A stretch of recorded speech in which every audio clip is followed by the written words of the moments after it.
وسوسہ کیا ہے؟ وسوسہ برے خیالات اور شکوک و شبہات کا نام ہے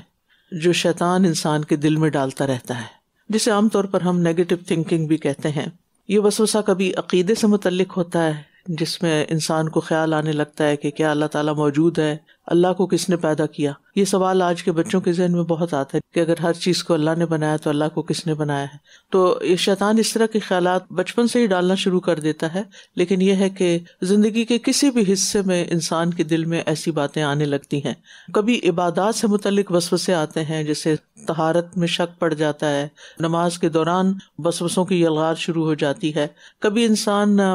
ایسی بیماریوں کے بارے میں خوف اور فکر مندی کا شکار رہتا ہے جن کا کوئی وجود نہیں ہوتا، اور وہ سب اس کے ذہن کی اختراع ہوتی ہے جس میں شیطان وسوسے ڈال رہا ہوتا ہے۔ اور انسان کا ایمان جتنا پھر کمزور ہوتا ہے اور جتنا روحانی طور پر وہ کمزور ہوتا ہے تو اسی قدر پھر شیطان کا تسلط زیادہ ہونے لگتا ہے، اور انسان کے اندر ایک تنگی، بے چینی، بے قراری، حسرت، ندامت، خوف، دہشت، حتیٰ کہ انسان کو خودکشی تک ادا کرتا ہے کہ اپنے آپ کو ہی مار ڈالے۔ آپ دیکھیے کہ ایک بالکل فطری اور نیچرل سی بات ہے کہ ہر انسان اپنے آپ سے محبت کرتا ہے، لیکن شیطان جو کہ انسان کا دشمن ہے تو وہ انسان کو اس حد تک اپنے تسلط میں لے آتا ہے کہ حتیٰ کہ انسان یہ سوچنے لگ جائے کہ وہ اپنے آپ ہی کو مار ڈالے۔ تو بہرحال خیالات تو انسان کا ایک حصہ ہے، ان سے تو چھٹکارا نہیں ہو سکتا، اور کبھی انسان اچھا سوچ رہا ہوتا ہے اور کبھی انسان اچھا نہیں سوچ رہا ہوتا، یعنی ہم خیالات سے چھٹکارا نہیں پا سکتے۔ اگر اچھے نہیں ہوں گے تو لا محالہ پھر برے ہی ہوں گے، یہ نہیں ہو سکتا کہ درمیان کی کوئی راہ ہو